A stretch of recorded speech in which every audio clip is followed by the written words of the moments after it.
Hello everyone, good morning. Welcome to wow Manmanam. இன்றைக்கி வாங்க நம்மளோட டெரஸ் கார்டனில் ஒரு ஹார்வெஸ்ட் பார்த்துடலாம்.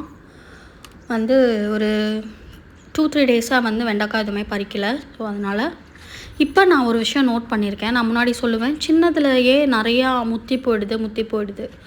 அது கூட அந்த விஷயம் கூட நம்ம கொடுக்குற நியூட்ரிஷன்ஸ், அந்த நம்மளோட மண்ணில் இருக்கிற சத்தை பொறுத்து தான்ங்கிறது எனக்கு இப்போ தான் புரியுது.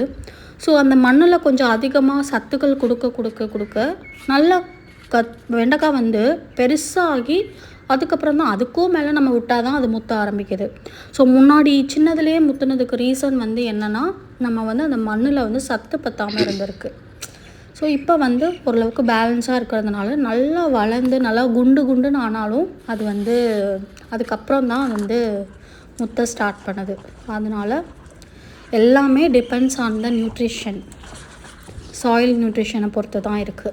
ஸோ அதை நான் தெரிஞ்சுக்கிட்டேன். ஸோ இன்றைக்கி நிறையாவே வெண்டைக்காய் கிடச்சிருக்கு. ஒரு கையில் கொள்ளாத அளவுக்கு வெண்டைக்காய் நமக்கு கிடச்சிருக்கு. ரொம்பவே ஹாப்பி தான் இன்றைக்கி. அதுக்கப்புறம் பச்சை மிளகா ஆக்சுவலாக இந்த வாரம் வாங்கவே இல்லை. அதனால் இருக்கிற பச்சை மிளகாவை எடுக்கணும். பட் நமக்கு இந்த நேரம் பார்த்து நிறைய இலை சுருட்டல் பூக்கள் எல்லாமே காயாக மாறவே இல்லை. நிறைய பூ வந்துச்சு, பட் காய் மாறல. ஸோ நம்ம ஏற்கனவே மோர் தெளிச்சிருக்கோம் பச்சை மிளகா செடிக்கு. ஸோ இது கொஞ்சம் மாறும்னு நான் நம்புகிறேன். பார்க்கலாம். நாற்று போடுறது கூட வந்துடுது. ஆனால் அதை வளர்த்து அதுக்கப்புறம் அதில் காய் வர்றதுங்கிறது ஒரு பெரிய ப்ராசஸாக இருக்குது. எனக்கு தெரிஞ்சு என்கிட்ட இருக்கிற ஒரு 10 பச்சை மிளகா செடியில் 10 பச்சை மிளகா செடியுமே இலை சுருட்டல் வந்துருச்சு இந்த திட்வா புயல்னால். Okay, will try our best, அவ்வளோதான். ஸோ கொஞ்சம் பிஞ்சாக இருக்கிற பச்சை மிளகாவையுமே நான் எடுத்துக்கிறேன். ஏன்னா எனக்கு தேவைப்படுது, இன்றைக்கி சமையலுக்கு தேவைப்படுது. ஸோ அதுக்கப்புறம் பார்த்துக்கலாம். ஸோ அங்கங்கே இருக்கிற புல் இதெல்லாத்தையும் கூட எடுத்து விடணும்.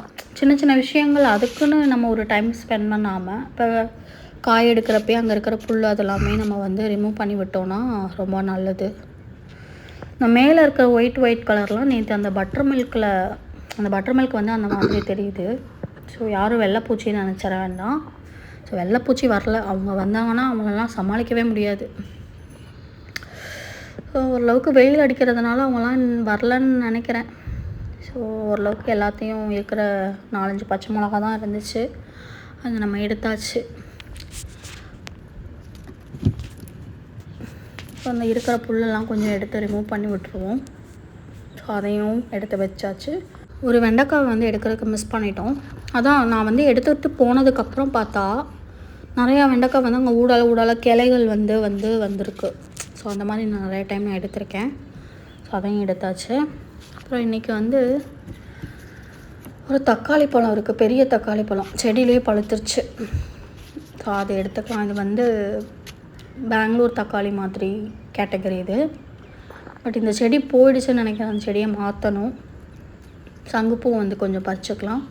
ஸோ டெய்லியுமே கலெக்ட் பண்ணி அதை நிழலில் காய வச்சு ஒரு பாட்டிலில் சேவ் பண்ணி வச்சுக்கிட்டா நமக்கு டீ போடுறதுக்கு யூஸ் ஆகும் சங்குப்பூ.